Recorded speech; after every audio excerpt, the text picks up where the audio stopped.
All right, guys, I log in. Here we go. 16 new cases.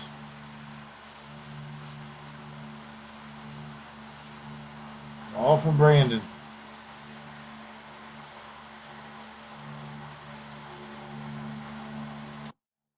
Jeez.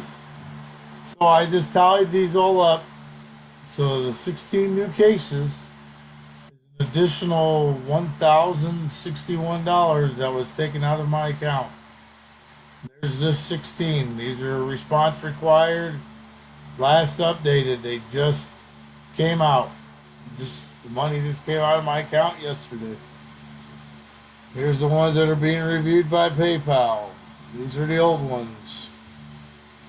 Still waiting for their response. Those totaled $869.75.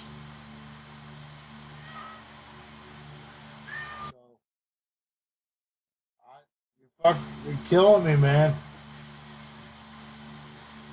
There we go.